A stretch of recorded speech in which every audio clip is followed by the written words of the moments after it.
कक्षा 8 मा अध्ययन गरिरहेका विद्यार्थी भाइ बहिनीहरू, आज हामी कक्षा 8 को विज्ञान तथा वातावरण भन्ने विषयको एकाइ 11 मा रहेको पदार्थ भन्ने पाठ सुरु गर्दैछौँ। त भाइ बहिनीहरू, यो पदार्थ भन्ने पाठ सुरु गर्दा गर्दै म त भाइ बहिनीहरूलाई केही कुरा बुझाउन गइरहेको छु। तिमीहरूले आफ्नो वरिपरि विभिन्न चीजहरू देख्छौ नि, जस्तै भनौँ के देखिन्छ? ढुङ्गा, माटो, इँटा, हैन, हावा पनि। हावा त आँखाले नदेखे पनि महसुस गरिन्छ। यी सबै पदार्थ हुन्। तीदेखि बाहेक तिमीले आफ्नो कक्षा कोठामा के देख्छौ? यसो याद गर त। कक्षा कोठामा डेस्क, बेन्च, अनि व्हाइट बोर्ड वा ब्ल्याक बोर्ड, अनि त्यस्तै तिमीले प्रयोग गर्ने कलम, कपी, किताब, ती सबै पदार्थ हुन्। भनेपछि हामीले खाने गरेको पानी, झोल पदार्थ, अरू कुनै पनि खाद्य वस्तु, ती पनि पदार्थ हुन्। भनेपछि हाम्रा वरिपरि भएका यी सबै चिजहरू पदार्थ भए तापनि हामीले चाहिँ परिभाषा लेख्नु पर्यो पदार्थ के हो भन्यो भने हाम्रा वरिपरि भएका सबै चिज पदार्थ हो भन्नु त मिलेन। त्यसलाई विशेषता वा पदार्थको विशेषता वा गुणको आधारमा हामीले पदार्थलाई परिभाषित गर्नुपर्छ। त अब परिभाषाबाट सुरु गरौँ है त। ल, स्क्रिनतर्फ हेर त। पदार्थ अर्थात् म्याटर भनेको के हो भन्ने क्वेसन आयो भने वा हामीले कसैलाई बुझाउनु पर्यो भने यसरी बुझाउनु पर्छ। पदार्थ भनेको त्यस्तो चिज हो जसको केही पिण्ड हुन्छ, जसले केही ठाउँ ओगट्छ, जसलाई एक ठाउँदेखि अर्को ठाउँसम्म लान सकिन्छ र जसलाई टुक्र्याउन पनि सकिन्छ। Matter is a substance which has certain mass. It occupies certain space. It can be carried from one place to another place, and it can be divided or it can be broken down into pieces. यसरी हामी पदार्थलाई परिभाषित गर्न सक्छौँ। त अब हामीले के बुझ्यौँ भने हाम्रा वरिपरि यस्ता पदार्थहरू कोही ठोस रूपमा प्राप्त छन्, जस्तै ढुङ्गा, माटो, किताब, कलम आदि इत्यादि। कतिपय पदार्थहरू तरल रूपमा प्राप्त छन्, जस्तै पानी भयो। कतिपय पदार्थहरू ग्यास रूपमा प्राप्त छन्, जस्तै हावा भयो। त यसरी ठोस, तरल वा ग्यास जुनसुकै रूपमा प्राप्त भए पनि त्यसका खास चारवटा गुणहरूलाई मैले यहाँ फोकस गरेँ। के? पिण्ड हुनु पर्यो, ठाउँ ओगट्नु पर्यो, एक ठाउँदेखि अर्को ठाउँसम्म लान सक्ने खालको हुनु पर्यो र यसलाई टुक्र्याउने वा विभाजन गर्न सकिने चिजलाई हामी पदार्थ भन्छौँ। अब यो पदार्थलाई परिभाषित गरिसकेपछि अगाडि बढौँ है त। पदार्थलाई ठ्याक्कै दुई भागमा बाँडिएको छ है। एउटालाई भनिन्छ तत्त्व, अर्कोलाई भनिन्छ यौगिक, एलिमेन्ट एन्ड कम्पाउन्ड। अब एलिमेन्ट भनेको के, कम्पाउन्ड भनेको के? म एलिमेन्टलाई पहिले बताउँदैछु है भाइ बहिनीहरू। एलिमेन्टमा छिर्नुभन्दा पहिले म अलिकति केही अनुमान गराउँ है भाइ बहिनीहरूलाई। जस्तै हामीसँग एक टुक्रा फलाम छ। फलाम, अब मैले यो फलामलाई चाहिँ कुनै अर्कै पदार्थमा परिणत गर्छु भनेर एकदम कसिएर लागेँ। कसरी गर्ने त भन्दा ड्याङ घनले पिटेँ, टुक्रा टुक्रा बनाउन खोजेँ, पातलो पाता बनाएँ, टुक्र्याएँ, अनेक थोक गर्दा पनि अन्तमा त्यो फलाम चाहिँ अर्कै वस्तुमा त परिणत भएन। त्यसलाई चुम्बकले फेरि तानि नै रहेको छ। फलामको सम्पूर्ण गुणहरू त्यसमा रहेकै छ। अझ अर्को तरिका अपनाउँ न, कुट्ने पिट्ने भन्दा पनि अब तताउने। हामीले त्यो फलामको टुक्रालाई कन्टिन्युसली ततायौँ, तताएको तताइ रातो भयो, फेरि धेर ततायौँ, अझ पग्लियो, तरल फलाममा परिणत भयो, फेरि अझै ततायौँ, ग्यास अवस्थामा परिणत भयो। अब त यो अर्कै चिजमा बदलियो होला भनेर त्यसलाई छोडिदियौँ भने फेरि ग्यास अवस्थामा गएको त्यो फलाम तरल फलाममा परिणत हुन्छ, फेरि तरलमा भएको त्यो फलाम फेरि ठोस अवस्थामा परिणत हुन्छ र फेरि त्यसमा गुण त उस्तै छ, चुम्बकले फेरि तानेकै छ। भनेपछि मैले भन्न खोजेको कुरा के भने केही पदार्थहरू यस्ता छन् जसलाई हामी कुनै पनि प्रक्रियाद्वारा दुई वा दुईभन्दा बढी अन्य पदार्थहरूमा टुक्र्याउनै सक्दैनौँ। त्यस्ता टुक्र्याउनै नसकिने पदार्थलाई हामी तत्त्व भन्छौँ र यो तत्त्वलाई हामीहरूले यसरी परिभाषित गर्छौँ। हेर त भाइ बहिनीहरू स्क्रिनतर्फ। तत्त्व अर्थात् एलिमेन्ट यो भनेको के? कुनै पदार्थलाई कुनै पनि रासायनिक प्रक्रियाद्वारा एकैछिन मैले रोकेँ है भाइ बहिनीहरू, यहाँ हेरौँ है, पहिले मेरो कुरा सुनौँ। रासायनिक प्रक्रिया भनेको चाहिँ के त भन्दा जस्तै तिमीहरूले कतै देखेको सुनेको छौ होला वा पढेको पनि छौ होला, पानीमा करेन्ट पठाएर पानीलाई हाइड्रोजन र अक्सिजन ग्यासमा विच्छेदन गर्न सकिन्छ, दुईटा ग्यास प्राप्त गर्न सकिन्छ।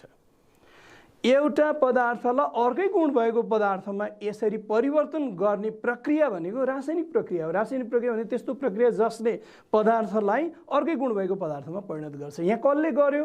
विद्युतले गर्यो। यो विधिलाई के भनिन्छ भन्दा विद्युत विच्छेदन भनिन्छ, पानीको विद्युत विच्छेदन भनिन्छ। त्यस्तै अन्य पनि हुन्छन् रासायनिक प्रक्रिया। त फेरि फर्केर आउँ है, म तत्त्वलाई परिभाषित गर्दै थिएँ।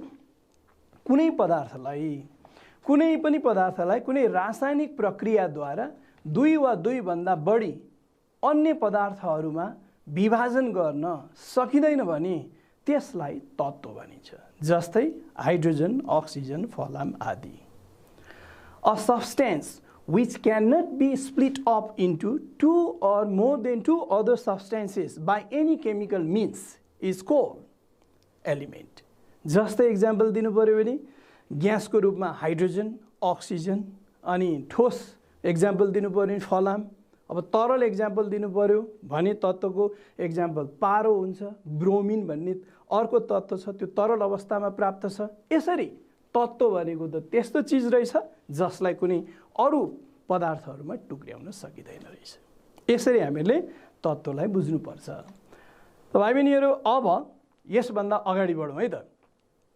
कसैले हामीलाई सोध्यो यो फलानु चिजलाई किन तत्त्व भनिन्छ भने, जस्तै भनौँ न, मैले यहाँ स्क्रिनमा देखाइरहेको छु, हेर त, तामालाई किन तत्त्व भनिन्छ भनेर सोधियो भने अघि हामीले तत्त्वको जुन परिभाषा प्रस्तुत गरेका थियौँ त्यही परिभाषामा आधारित भएर तामालाई यसकारणले तत्त्व भनिन्छ भन्नु पर्यो। जस्तै तामालाई कुनै रासायनिक प्रक्रियाद्वारा अन्य पदार्थहरूमा विभाजन गर्न सकिँदैन, त्यसैले यो एउटा तत्त्व हो।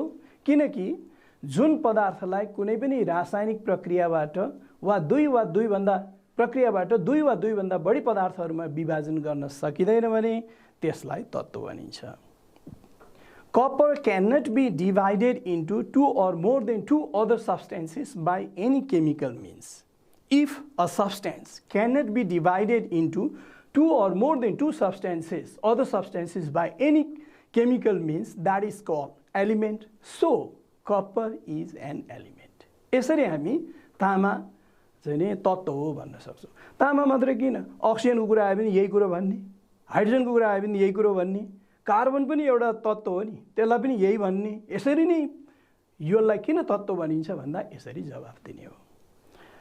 त यसरी हामीले तत्त्वको विषयमा यति बुझेपछि, अघि मैले भनेको थिएँ नि, पदार्थहरू दुई किसिमका, एकातिर एलिमेन्ट तत्त्व, अर्को कम्पाउन्ड अर्थात् यौगिक। अब कम्पाउन्ड बारे कुरा गरौँ। कम्पाउन्ड भनेको चाहिँ के भन्दा अघि भने नि, पदार्थलाई टुक्र्याउन सकिने चाहिँ टुक्र्याउन नसकिने चाहिँ एलिमेन्ट, अनि सकिने चाहिँ कम्पाउन्ड हो त भन्दा होइन। कम्पाउन्डलाई यसरी परिभाषित गरिँदैन, कम्पाउन्डलाई अर्को तरिकाले परिभाषित गरिन्छ। र यसलाई हेरौँ त, यसको परिभाषा। दुई वा दुईभन्दा बढी तत्त्वहरू आपसमा रासायनिक रूपले र निश्चित अनुपातमा मिलेर बनेको पदार्थलाई यौगिक भनिन्छ। जस्तै पानी, कार्बन डाइअक्साइड आदि। यसलाई हामीहरूले अङ्ग्रेजी भन्दा यसरी भन्न सक्छौँ, a substance formed by the chemical combination of two or more than two elements in a definite proportion is called compound.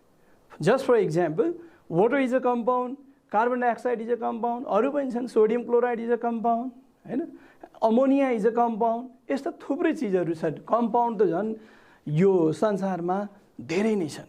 अब एकपटक अलिकति यसबारेमा केही फर्दर केही कुरा गरौँ है त। तत्त्वहरू कति होला नि त हाम्रा यो संसारमा भनेर प्रश्न हुन्छ भने, जम्मा तत्त्वहरू, प्राकृतिक तत्त्वहरू 92 वटा छन् र साइन्टिस्टहरूले प्रयोगशालामा 26 वटा तत्त्व अन्य बनाएका छन्। भनेपछि त्यो 92 वटा 92 र 26 लाई जोड्दाखेरि जम्मा तत्त्वहरूको सङ्ख्या 118 वटा छ। तर यो यौगिक त लाखौँ लाग्छ। तिनै तत्त्वहरू एकअर्कासँग मिलेर यौगिक बन्छ।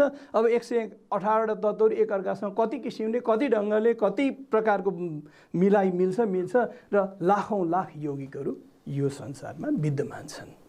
त यसरी पदार्थ मूलभूत रूपमा तत्त्व र यौगिक गरेर दुई भागमा विभाजन गरिएको छ भनेर अब बुझ्यौँ। अब अझ अगाडि बढौँ त भाइ बहिनीहरू। यसमा अझ अगाडि बढ्ने क्रममा कसैले सोध्यो अरे पानीलाई किन यौगिक भनिन्छ, त्यस्तै कार्बन डाइअक्साइडलाई किन यौगिक भनिन्छ भनेर कसैले प्रश्न गर्यो। तिमीले कसरी भन्ने त भन्दा अघि जस्तै गरेर परिभाषालाई बोलाएर यहाँ ल्याउनुपर्छ। कसरी भन्दा यहाँ हेर मैले एउटा उदाहरण दिएको छु। पानीलाई किन यौगिक भनिन्छ? दुई वा दुईभन्दा बढी तत्त्वहरू आपसमा रासायनिक रूपले र निश्चित मात्रामा मिलेर बनेको पदार्थलाई यौगिक भनिन्छ। 2 भाग हाइड्रोजन र 1 भाग अक्सिजन आपसमा रासायनिक रूपले मिलेर पानी बन्छ।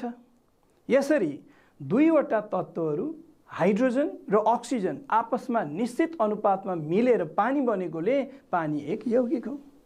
र यही तरिकाले परिभाषालाई प्रस्तुत गर्दै हामीले आन्सर दिनुपर्छ। तिमीले पानी बनाउँदाखेरि यहाँ के भनिदियो? when 2 or more than 2 elements chemically combine with each other to form chemically combine with each other in a definite proportion, then they form compound. In water, 2 parts of hydrogen combines with 1 part of oxygen to form water. That's why water is a compound. यहाँ definite proportion छ नि। यहाँ एउटा कुरो याद गर्नुपर्छ है। के कुरो याद गर्नुपर्छ भने हाइड्रोजन र अक्सिजन मिलेर पानी बन्छ। हाइड्रोजन 2 भाग र अक्सिजन 1 भाग नै मिल्छ है। कहिले पनि यो अनुपात हामी परिवर्तन गर्न सक्दैनौँ हैन। 1 भाग हाइड्रोजन 1 भाग अक्सिजन ल्याएर मिलाउन खोज्यो भनेदेखि त्यो 1 भाग 1 भागसँग मिल्दैन। अनि हाइड्रोजन चाहिँ ल किन 2 भाग, यसलाई चाहिँ 1 भाग राखौँ, अक्सिजनलाई चाहिँ 2 भाग राखौँ भने त्यो मिलाउन खोज्यो मिल्दैन। पानीमा हाइड्रोजनको अंश 2 भाग, अक्सिजनको अंश 1 भाग। कुनै पनि कम्पाउन्डमा, कुनै पनि यौगिकमा तत्त्वहरू मिल्दा निश्चित अनुपातमा मिलेको हुन्छ। जस्तै भनौँ न, कार्बन डाइअक्साइडमा कार्बन 1 भाग, अक्सिजन 2 भाग। हामीले कार्बनलाई 2 भाग र अक्सिजनलाई 1 भाग आपसमा मिलाएर कार्बन डाइअक्साइड भन्ने यौगिक बनाउन सक्दैनौँ। यो कुरो पनि भाइ बहिनीहरूलाई प्रष्ट भयो। अब हामी यसलाई अझ अगाडि लिएर जाउँ है। हामी आज निरन्तर रूपमा केमिस्ट्रीको कह गग मात्रै पढ्दैछौँ नि।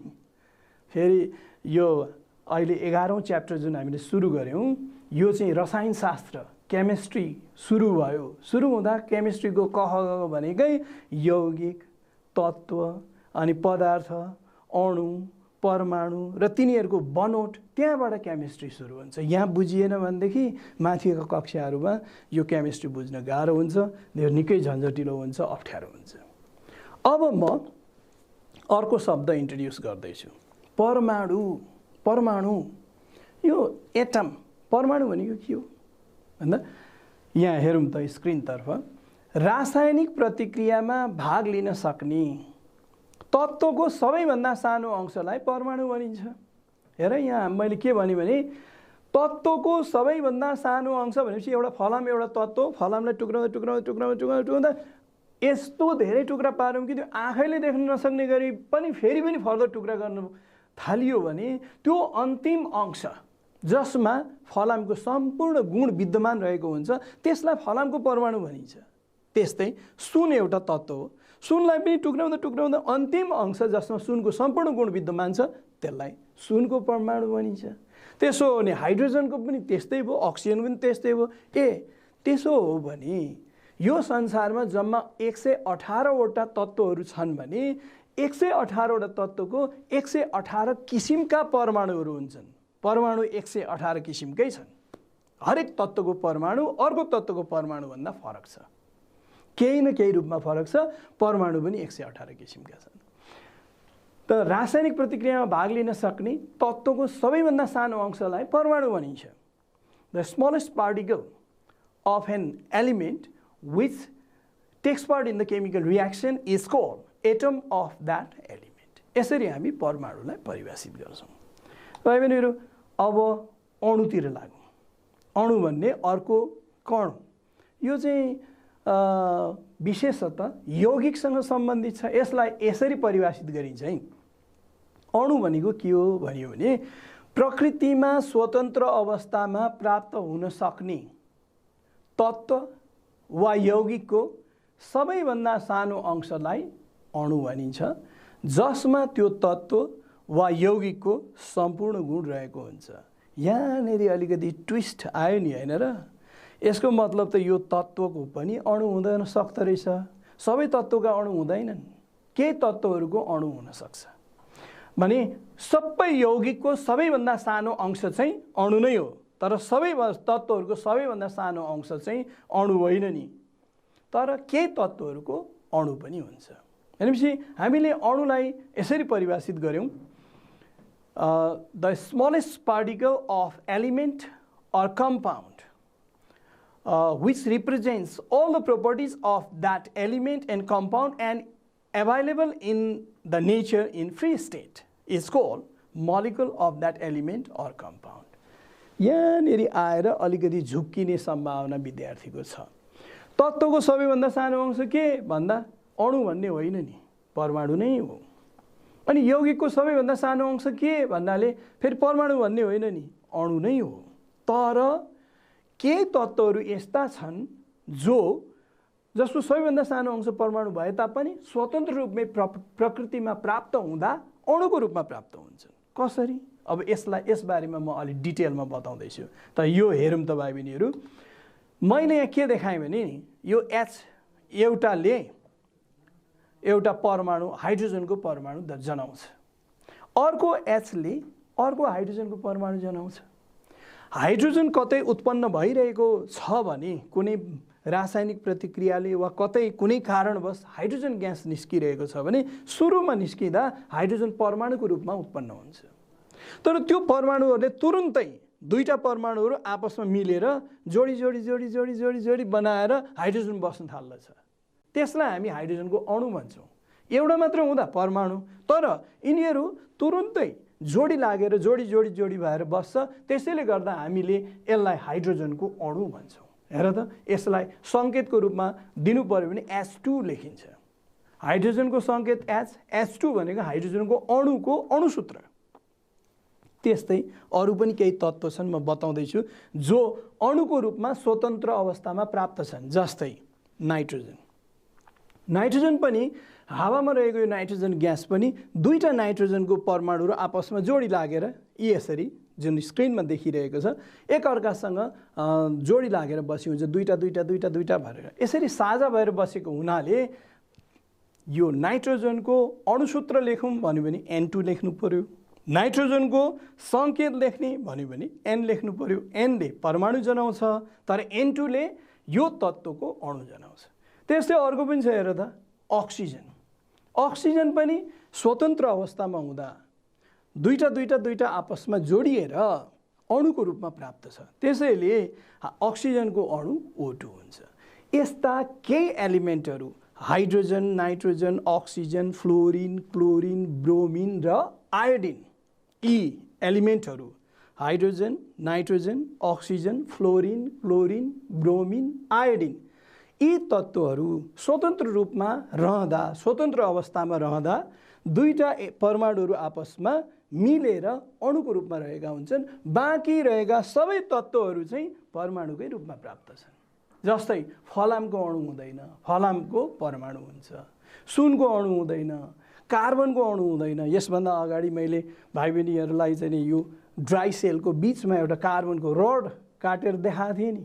त्यो कार्बनको रड, त्यो कार्बन तत्त्व हो। तत्त्व त्यो चाहिँ परमाणुको रूपमा प्राप्त छ। यसको सबैभन्दा सानो अंश परमाणु हुन्छ। दुईटा सेयर गरेर बस्दैन। अहिले मैले यहाँ नाम दिएका 7वटा जति तत्त्वहरू मात्रै अणुको रूपमा प्राप्त छन्, बाँकी सबै तत्त्वहरू परमाणुको रूपमा प्राप्त छन्। तर अब अर्को यौगिकको कुरा गरौँ है त। यो हेर त, यहाँ मैले दुईवटा हाइड्रोजनको परमाणु एउटा अक्सिजनको परमाणुसँग मिलेर बसेको देखाएको छु। यो पानीको अणु हो।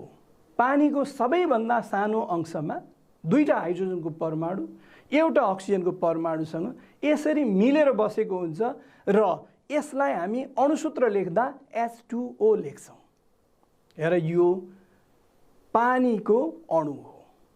त्यसै गरेर यो यौगिकको सबैभन्दा सानो अंशलाई हामी अणु भन्छौँ। यो यौगिक, पानी भन्ने यौगिकको सबैभन्दा सानो अंश यो पानीको अणु हो। अर्को हेरौँ त भाइ बहिनीहरू, यो कार्बनको एउटा एटम परमाणु अक्सिजनको दुईवटा परमाणुसँग संयोजन भई बसेको छ कार्बन डाइअक्साइडको अणु बनेको छ कार्बन डाइअक्साइड एउटा यौगिक हो त्यसको सबैभन्दा सानो अंशमा एउटा कार्बनको परमाणु र दुईटा अक्सिजनको परमाणुहरू आपसमा मिलेर कार्बन डाइअक्साइडको अणु बनेको हुन्छ यो CO2 भन्ने अणुसूत्रद्वारा हामी यसलाई अभिव्यक्त गर्छौं त यसरी भाइ बहिनीहरूलाई मैले अणु र परमाणुको चक्कर अलिकति बुझाएँ नि परमाणु चाहिँ एलिमेन्टसँग सम्बन्धित तत्त्वसँग अणु चाहिँ यौगिकसँग र पनि कतिपय तत्त्व यस्ता रहेछन् जो स्वतन्त्र अवस्थामा रहँदा अणुको रूपमा प्राप्त हुँदै रहेछन् अब यति कुरा बुझेपछि अब म तत्त्व र यौगिकमा अहिलेसम्म हामीले के कुरा जान्यौं त्यसको आधारमा हामी केही फरकहरू बताउन सक्छौं ती फरकहरूलाई एक एक गरेर केलाउँ है त तत्त्व यौगिक एउटा फरक यो एकै किसिमका परमाणुहरू मिलेर बनेको हुन्छ अघि भर्खर मैले देखाएँ नि यहाँ हेर्नु त हाइड्रोजनको अणुमा पनि त एकै किसिमका परमाणु छ नि नाइट्रोजनमा पनि एकै किसिमको परमाणु छ नि यो एकै किसिमका परमाणुहरू मिलेर बनेको हुन्छ तर यौगिक हेर त पानी यसमा फरक फरक परमाणुहरू छन् नि हाइड्रोजनको परमाणु अक्सिजनको परमाणु छ यसमा पानीमा यो कार्बन डाइअक्साइडमा कार्बन र अक्सिजनको परमाणु छ त्यस्तै अरूमा फरक फरक हुन्छ यौगिकतिर लेख्दा यो फरक किसिमका परमाणु मिलेर बनेको हुन्छ It is made up of similar atoms. It is made up of different types of atom. अब अर्को हेरौँ त यसलाई दुई वा दुई भन्दा बढी अन्य पदार्थहरूमा विभाजन गर्न सकिदैन कसलाई तत्त्वलाई It cannot be split up into two or more than two other substances. तर यौगिक यसलाई दुई वा दुई भन्दा बढी अन्य पदार्थहरूमा विभाजन गर्न सकिन्छ It can be split up or it can be divided into two or more than two other substances. जस्तै अघि मैले भने नि पानीमा करेन्ट पठाएर यसलाई हाइड्रोजन र अक्सिजन ग्यासमा हामी विच्छेदन गर्न सक्छौं हैन यो यौगिकको एउटा विशेषता भयो अब फेरि तत्त्वतिर हेर्दा तत्त्वको सबैभन्दा सानो अंश परमाणु हो तत्त्वको सबैभन्दा सानो अंश परमाणु हो smallest particle of an atom is smallest particle of an element is atom. तर यौगिकको सबैभन्दा सानो अंश अणु smallest particle of a compound is molecule.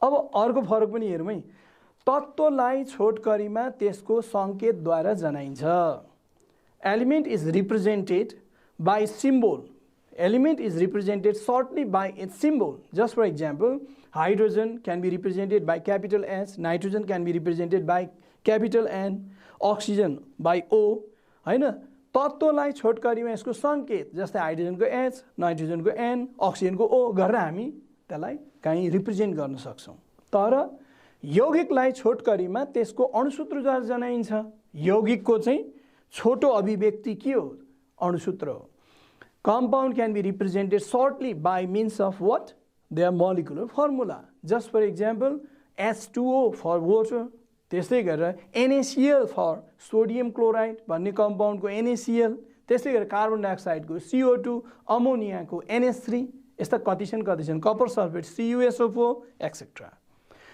त भाइ बहिनीहरु अहिलेसम्म मैले तत्त्व र यौगिकको पढाइ सिद्ध्याएपछि त्यस बीचमा के भिन्नता छ भन्ने कुरो चार्टबाट देखाएँ त अब अणु र परमाणु पनि हेरौँ न परमाणु र अणुमा के फरक छ त काई हामीले भन्नु पर्यो भने यसरी भन्न सकिन्छ यो तत्त्वको सबैभन्दा सानो अंश हो जसमा त्यस तत्त्वको सबै गुणहरू रहेको हुन्छ It is the smallest particle it means के atom is the smallest particle of an element which retains all the properties of that element यतातिर अणु भन्नु पर्यो मोलिक्युल भन्नु पर्यो भने यो तत्त्व वा यौगिकको सबैभन्दा सानो अंश हो जो प्रकृतिमा स्वतन्त्र रूपले प्राप्त हुन्छ र त्यस तत्त्व वा यौगिकको सम्पूर्ण गुण यसमा रहेको हुन्छ The smallest particle of an element or compound which is freely available in the nature and retains all the property of that element or compound is called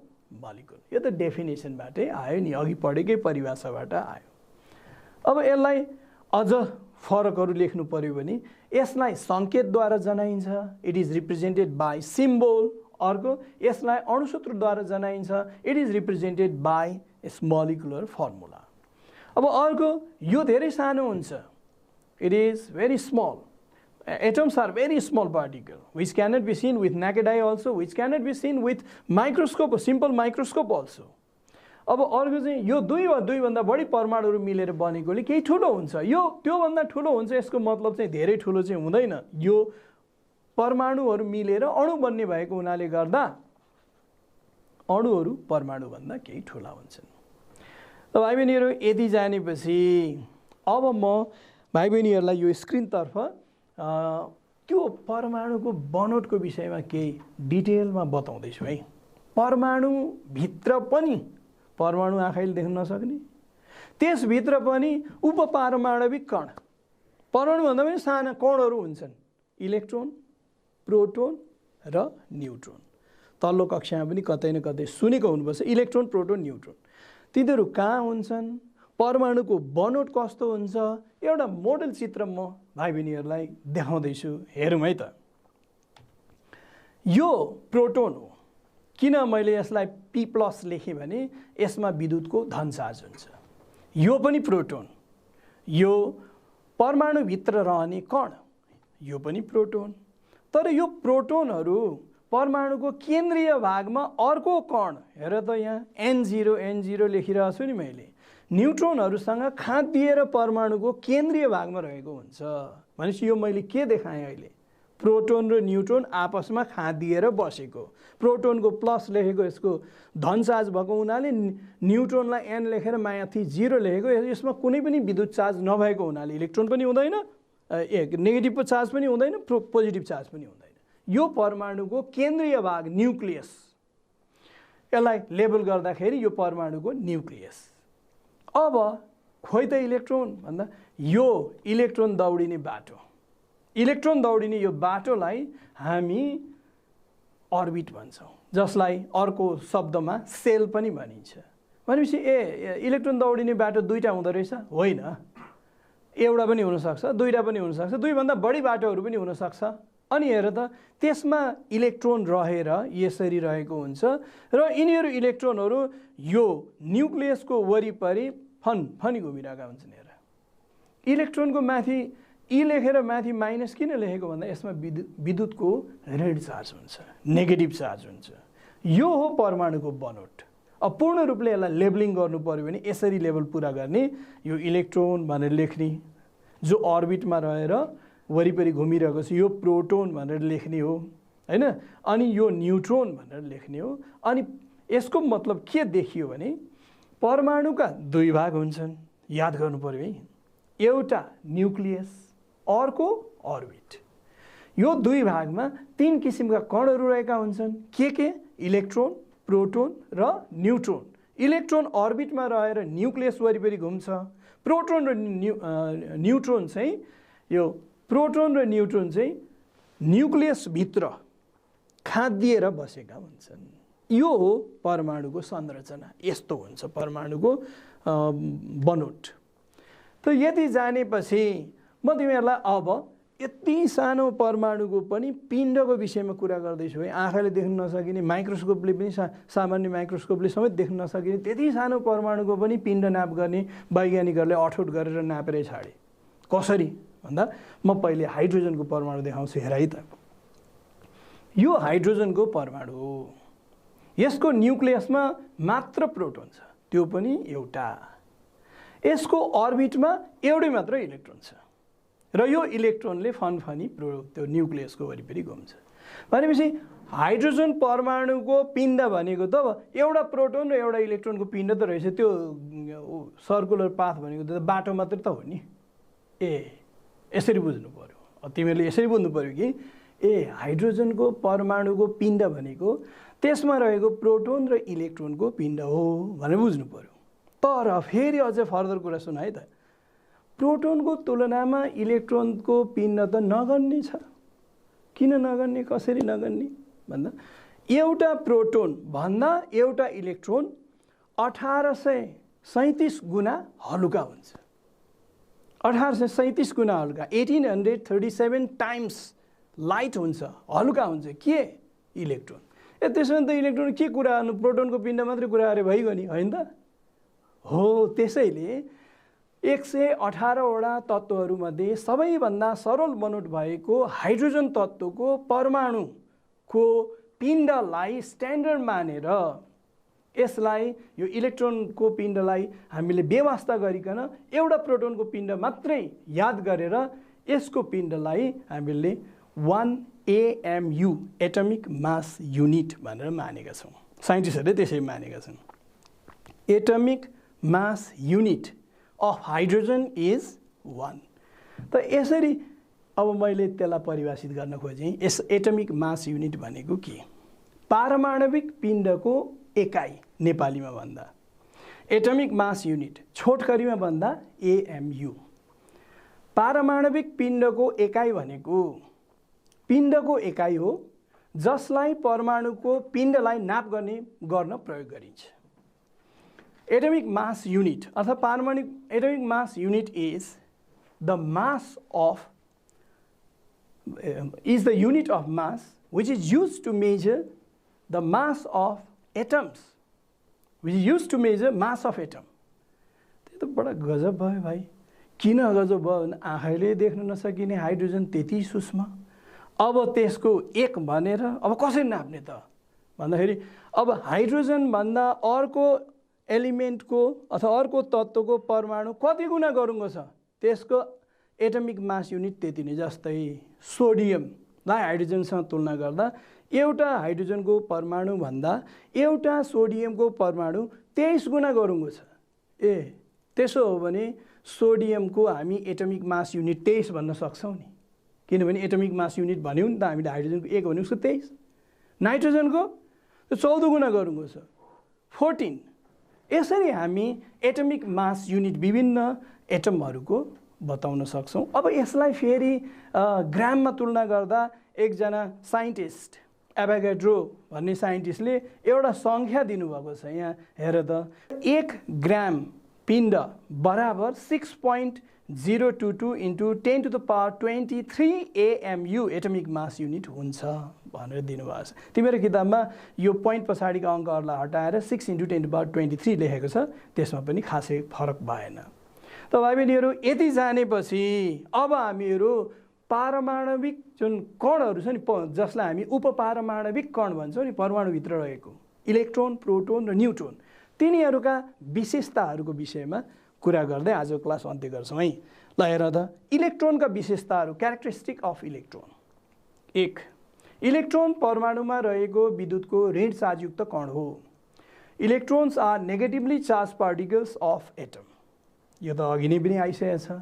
number 2, electron अत्यन्तै हल्का हुन्छ जो प्रोटोनभन्दा लगभग 1837 गुणा हल्का हुन्छ, त्यसैले यसको पिण्ड 1/1837 AMU मानिन्छ।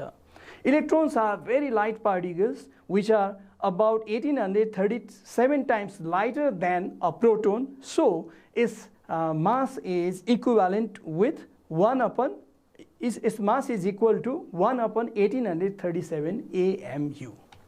अब अर्को हेरौँ, इलेक्ट्रोनहरू परमाणुको अर्बिटमा रहेर न्युक्लियसको वरिपरि परिक्रमा गर्दछन्। अघि पनि देख्यौँ नि हामीले, electron lies in the orbit and revolves around the nucleus of the atom. अब अर्को हेरौँ त, यसलाई E- अक्षरले सङ्केत गरिन्छ। यो त अघि नै हामीले देखेको। अब प्रोटोनको विशेषताहरू हेरौँ न, यो इलेक्ट्रोनभन्दा अलि विपरीत टाइपको छ। प्रोटोनमा विद्युतको धनात्मक चार्ज हुन्छ। Protons have positive charge.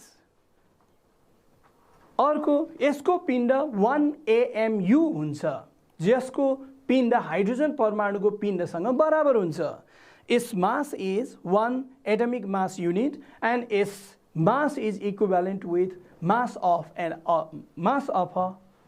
hydrogen atom, mass of 1 hydrogen atom। अब यहाँ अर्को हेरौँ, प्रोटोनहरू परमाणुको न्युक्लियसभित्र न्युट्रोनसँगै खादिरहेका हुन्छन्। Protons are packed with neutron in the nucleus of the atom.